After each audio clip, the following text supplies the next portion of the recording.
الملازم أول حفص بكور، تفضل عرف عن نفسك. ملازم أول حفص عبد المعطي بكور، من لواء مرتبات اللواء 59 قوة جوية، اللواء 59 حوامات نقل مطار عقربة سرب 537. يا أخ حفص، بل بداية الثورة السورية، بداية الثورة السورية أنت شلون كان حراكك بمنطقتك اللي هي الحولة من بلدة تلدو؟ شلون كان حراكك بالثورة؟ أنا بأول الثورة اشتركت بالتنسيقيات وتنظيم عمليات المظاهرات عندنا في منطقة تلدو، وكان طبعا بشكل متخفي أو متلثم يعني. شيء طبيعي انك تكون متلثم نتيجة يعني اليد الحديدية والقبضة الظالمة من عصابات الأسد. بعد ما تبلش بالمظاهرات وتنتهي المظاهرة بعد ما تخلص إجازتك أو اللي هي مدة مغادرتك وترجع لعملك ولدوامك، شلون كانت طبيعة المعاملة بدوامك؟ أول شيء طبيعة المعاملة كانت عادية، بس بعد فترة بحوالي الشهر السابع بال 2011 خبرت أنا من أحد الضباط إنه أنا مراقب أمنيا ضمن المطار. أنا ما اهتميت بالأمر، بس أنا عم براقب عن بعيد يعني، ما بسترجي أحتك ضمن اللي عم بيراقبوني، وخليت تصرفاتي بشكل طبيعي لحتى استدعوني على الفرع 93. فرع التحقيق. فرع التحقيق فرع 93 بالشام. تمام. رحت على فرع المعلومات فرع المخابرات الجوية بالعباسيين، وهناك كان عملية تجمع للضباط، وكنا 18 ضابط كلياتنا قوة جوية ودفاع جوي مطلوبين للتحقيق. كلياتنا مطلوبين للتحقيق من رتبة ملازم لرتبة عقيد. حملنا رحنا مع أخذونا جماعة المخابرات على الفرع تحقيق 93. هناك كان في لجنة مؤلفة من 4 ألوية و3 عمداء. تتذكر التاريخ؟ هذا التاريخ اللهم صل على سيدنا محمد ب 15/7 2011. بعد ما انتهوا من مرحلة التحقيق معك، ما بدنا نغوص بتفاصيل التحقيق، لكن كلياتنا نعرف تفاصيل التحقيق. يعني حاليا بعد ما انتهوا من مرحلة التحقيق معك، الإجراءات اللي اتخذوها؟ الإجراءات اللي اتخذوها ظلت تحت المراقبة الأمنية لحتى استدعوني مرة ثانية واستدعوا شاهد علي وحلفوا يمين على القرآن، وهو كان يمين كاذب، وشهد علي على أثره بحوالي 20/8/2011. اجتني بطاقة استدعاء لمحكمة الميدان العسكرية. حاولت أسأل كثير عنها أو ما حد يعرف شيء عنها، واعتقاد مستفتحينها جديد محكمة الميدان العسكرية، استدعوني عليها بتاريخ 4/9/2011. رايح أنا هناك على المحكمة وحاطط ببالي إنه محكمة يعني في قفص اتهام، في محامين، في جمهور، يعني بهيك في قضاء، في قضاء نظامي. تمام. ولا رحنا هيك والله تفاجأنا، ولا بتفوت على المكتب محل مقاعد النائب العام الأول العسكري الشبيح محمد حسن كنجو، العميد محمد حسن كنجو هو القاضي، هو قاضي التحقيقات، واللواء محمد خرفان، وكان ضابط مندوب للمخابرات برتبة عميد، وعم يشرب مدي بعسل، يعني شيء مسخرة. سألني 3 أسئلة، قال يا حفص أنت كان صوتك مبحوح من اشتراكك بالمظاهرات. هاي التهمة الأولى اللي وجهوها. هاي التهمة الأولى. التهمة الثانية وجهوا لي إياها إنه أنت قال عم تقول إنه أنا بحكي على علماء الدين، على البوطي، إنه الله مسود وجه البوطي والله مبيد وجه العرور. هاي التهمة اللي شهد فيه عليه الشهد والأدانتني هاي. والتهمة الثالثة الأمن عم يقتل العالم، وحطوا لي إنه أنا بنتقد أعمال قيادي وإثارتنا على الطائفة، وتهم كثيرة. طبعا الأساسية المتعارف عليها الفبركة اللي يوجهون الاتهامات فيها للضباط أو للناس المدنيين اللي يعتقلونهم. اليوم بعدين هذا هو سبب اعتقالك، وبعد ما اعتقلوك وين المنطقة اللي نقلوك إليها من المحكمة؟ والله اللهم صل على سيدنا محمد، أنا انتقلت، أخذوا معي ضباط 2، ملازم أول مهندس أحمد الكاشف وملازم سلطان حميدي من السلمية. أخذونا على صيدنايا، نحن بنعرف حالنا رايحين على صيدنايا، بطاقة توقيف قريناها، بس وقت وصلنا صيدنايا ما بعد جيتهم تعليمات جديدة إنه نحن لازم ما نعرف وين نحن. قام نقلونا، أخذونا بالسيارة حلقونا على الصفر وطنشونا وكلبشونا بالحديد وركبونا بالسيارة، وضلوا يفتلوا فينا ضمن بناء صيدنايا، ضمن بناء سور السجن حوالي 3 ساعة. وشي الضابط مع الدوري يقول لهم روح على اليمين روح على اليسار، فكرنا حالنا ما عاد نعرف نحن وين رايحين. بهدف تضليلكم وانتم خارج الصيدلية، انه نحن ما بنعرف وين نحن. وبعدين رحنا على ولا ماشي بنزلونا، صرنا ننزل درج، صرنا نشم ريحه يا اخي، ريحه رطوبه وريحه مجارير. نازلين درج عنا خالصين احنا يعني حطينا حالنا بين عدد الاموات. نزلنا حوالي 30 درجه هيك. اول استقبال كان لنا بصدنايا انه حطونا على الدولاب، كل واحد ضربه عدد لا يحصى، ما حد واعي قديش عم ياكل ضرب. بعدين حطونا بالمنفردات، كل ضابط لحاله بالمنفرده. المدة اللي قضيتها بالمنفردة؟ قضيت 15 يوم بالمنفردة تحت الأرض. طبعا مع ممارسات التعذيب والضرب هذا الضرب بشكل يومي، على الفطور، على الغداء، على العشاء بشكل يومي، بكافة الأدوات المعاهن. أعطينا مثال تقريبا. المثال شيء تتذكره يعني، شيء هيك أثر فيك يعني بالضرب. بالضرب يعني كان هي بشكل روتيني عندنا على الفطور انك تنبطح وجريك لفوق على بطنك او على تنبطح على بطنك وجريك لفوق وايديك على عيونك. بيجي العسكري بيقولنا لا ما بتاكل 25 ضربة على الصامت، انك يعني ما بيطلع نفسك ولا بتصيح، لا ما بتاكل 100 اذا بدك تصيح. هذا بشكل يومي، هذا بشكل يومي. ضربة بايش بيضربك؟ الادوات هي عندك البوريه الخضراء تبع التبديدات الصحيه، عندك الكبل الرباعي، زائد القشاط لما دولاب سياره قاصينه على شكل اداه مستطيله، او قشاط الدراسي. قشاط الدراسي هي ادوات. الضرب بشكل عشوائي على بدنك يعني؟ الضرب بشكل عشوائي على كافه انحاء الجسم. أيوة. على كافه انحاء الجسم بشكل عشوائي. هاي المدة اللي استمريت فيها بالمنفردة طولت 15 يوم مع هالممارسات هاي. نعم. وبعد المنفردة؟ بعد المنفردة نقلونا على مهجر جماعي. طلعنا كنا هناك 7 ضباط، نحن ما شايفين بعضنا. بعد ما راحوا السجانين وسكروا الابواب هيك طلعنا نحن 7 ضباط. حاطينا بالبناء الاحمر، الجدران المهجع كلها حديد من الارض للسقف. حديد داخل؟ حديد داخلي. الحيطان كلها ملبسه حديد داخل من الارض للسقف، ما في شيء اسمه حيطان. ايوه. وبعدين انتقلتم انتم على المهاجع هاي. نعم. طيب بعد المهاجع هاي ايش قد طولت انت المده تقريبا؟ وكان في تعذيب ضمن المهاجع ولا سجن عادي؟ الفتره اللي طلعنا فيها على المهجع كان جايتهم تعليمات انه ممنوع ضرب الضباط لاسباب. كانوا الضباط المتوقفين قبلنا هن مجموعه مطار الدير تبع النقيب باسل العيد ومجموعه من الضباط معه. قد ما ضربوهم كسروهم راحوا على المحكمه واشتكوا على المحكمه، حكم على السجن انه خف عليهم. نحن بهالفتره كنا طالعين على المهاجر انه فتره تخفيف، خلال اسبوع اسبوعين ما اجوا فجاه قالوا لنا ضبوا اغراضكم، ضبوا البطانيات جهزوا حالكم.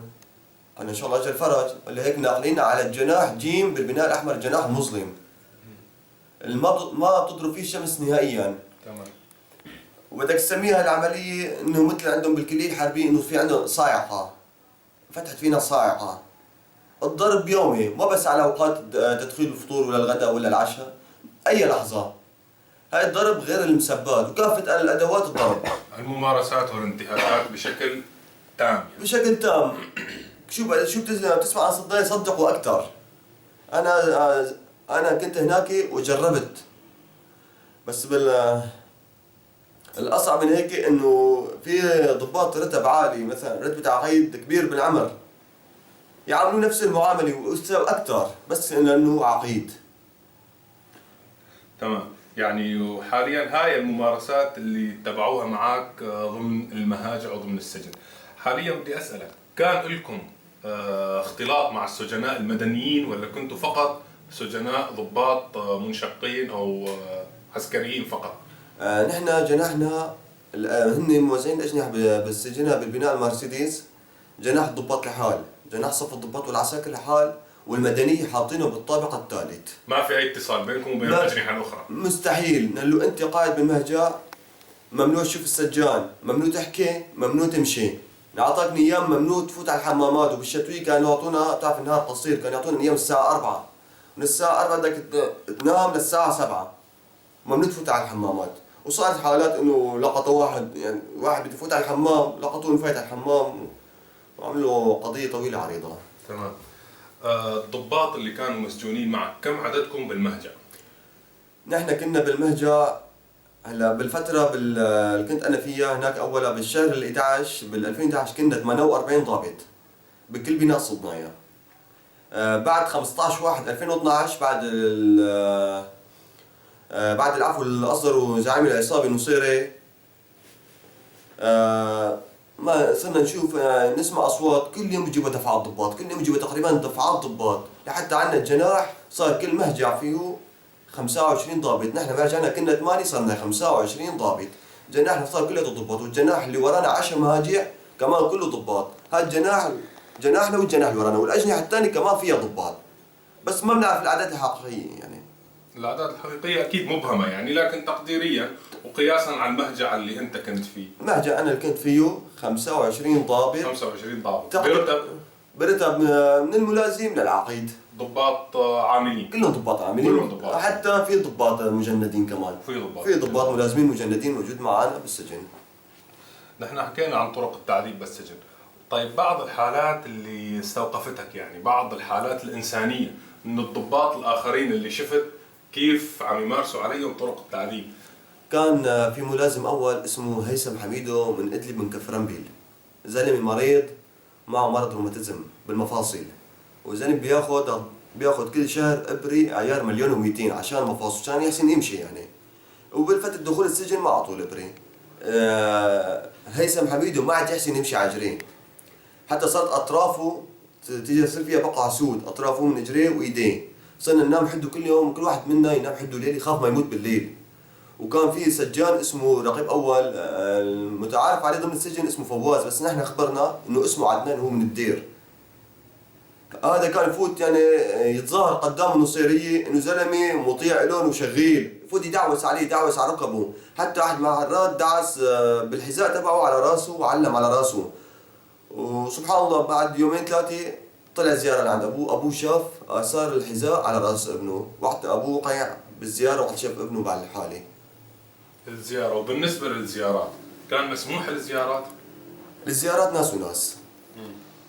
الناس كان مسموح لها، وناس يا أخي ما أنا مسموح نهائيا الزيارات لأسباب كثير يعني يتوقع هي هن إعدام. وبالنسبة لك كان مسموح عليك؟ أنا بالنسبة لي كانت مسموح الزيارة يعني بدك تقول أنا من أول دفعات الضباط اللي دخلت السجن يعني نوعا ما هن كانوا عم بيفكروا إنه يطبقوا شوي من القانون، لذلك كان مسموح لنا بالزيارات. وزارونا أهلنا أول مرة ما عاد فيهم يقطعونا مرة ثانية، يعني انجبروا إنه بده يعطونا زيارة ثانية وثالثة ورابعة، بس الأجل بعدنا في عالم صار له سنتين ما جت ولا زيارة. وآلية الزيارة لما بتجيك زيارة يعني شو الإجراءات؟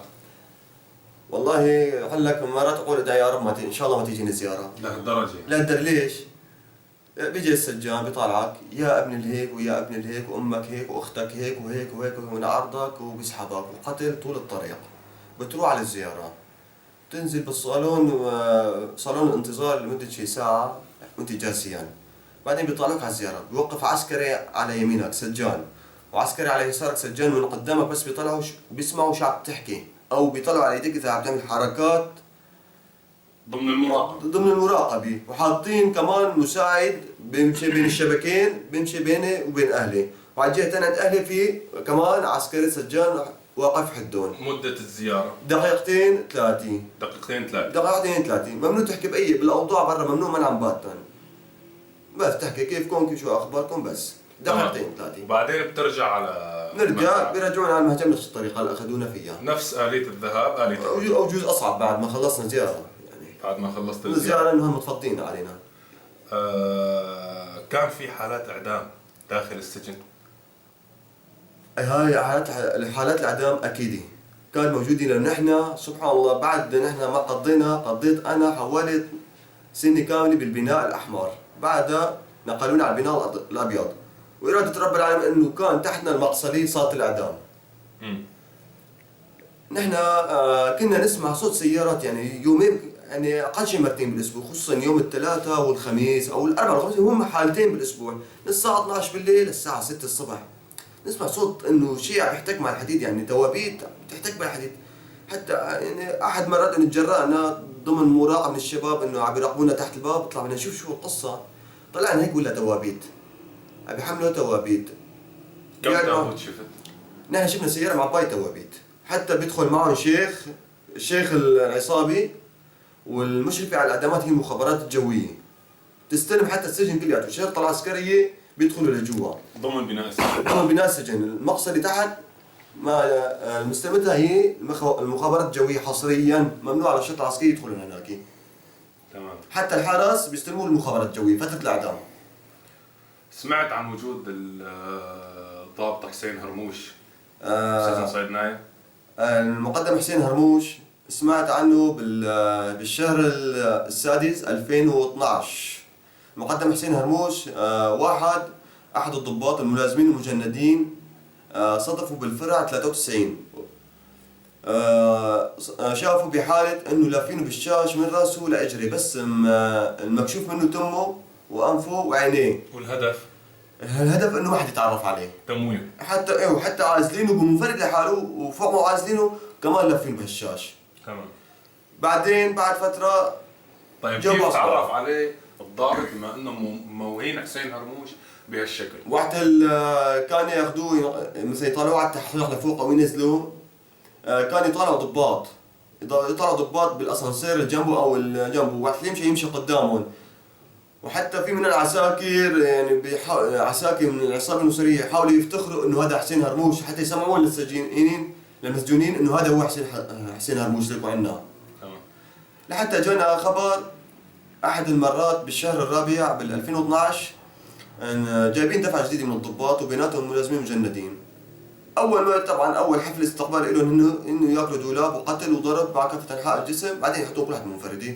بالخطا عساكر ما بيعرفوا يفكوا الحرف او ما بيعرفوا يحفروا كلمه، اخذ احد الملازمين المجندين وحطه المنفرد تبع حسين هرموش. اخطاء تنظيميه. خطا من السجان. بعد ساعتين ولا السجان بيعملوا تفقد على الجديدين انه فلان فلان فلان فلان، كل منفرد بيتفقدوه انه مضبوط الحكي ولا لا. ولا طلع مفقود عندهم هذا الملازم مجند، دوروا بالمنفردات القديمه ولا طلع بمنفردة حسين هرموش. ضل قاعد معه حوالي ساعتين، بعدين عزلوه، اكل ضرب كثير وعذبوه كثير، بس كلام انه فايت على منفردة حسين هرموش. نتيجة خطأه. مو خطأ هن، مو خطأه يعني. نتيجة خطأه. المدة اللي قضيتها بسجن صيدنايا؟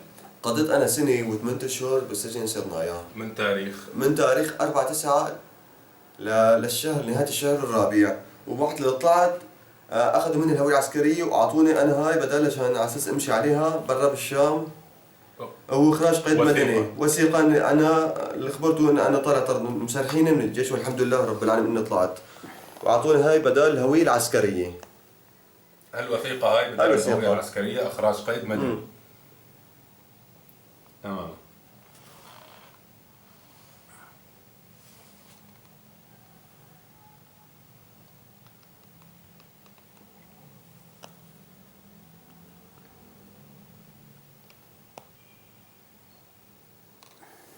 وبعد ما تحركت من السجن وتم اخلاء سبيلك، وين انطلقت وانضميت لكتائب الجيش الحر؟ اكيد الحمد لله رب العالمين انضمينا لكتائب. حاليا انت ضمن اي تشكيل؟ حاليا ضمن احد تشكيلات الحركات او الكتائب الجيش الحر اللي بتحارب نظام النصيري بشار الاسد وعصابته، وعصابة حسن الشيطان، ولا عصابة ايران، ولا عصابة العراق، وعصابة العالم كله. بدي اسمع كلمة منك انت تحب توجهها لاي فرد بالجيش او اي فرد عم يقاتل اليوم الى صف عصابة بشار. أنا بنصح كافة الضباط وصف الضباط والأفراد، وأنا بعرف إنه هن على يقين إنه بشار ظالم، وهن بيعرفوا على الحكي. مجرم وقاتل هو، وهن بيعرفوا على يقين، أنا على يقين إنه بيعرفوا على الحكي. بس هل يا ترى إنه أسباب بقائهم مع نظام هالخنزير هي دنيوية أو مكاسب أو مغانم سرقات من البيوت، ولا صار عندهم لذة بقتل الناس والبشر؟ أنا بنصحهم إنه يتركوا النظام مباشرة، لأنه ما قتلهم بشار إن شاء الله نحن جايين وراح نقتلهم إن شاء الله بإذن الله. إن شاء الله. لأنه هن مراقبين وبأي لحظة، وأنا على كامل الثقة بعرف الضباط نزلوا على الحواجز. كل ضابط شو ما كان طائفته، كان سني علوي شيعي مرشدي، شو ما كان ديانته، هو مراقب واي خطا او بيحاول انه يفكر يتعاون مع السوق، مجرد تفكير راح لنقطتين، لا مع الحاجز لا اما مستقبله في صدنايا. تماما.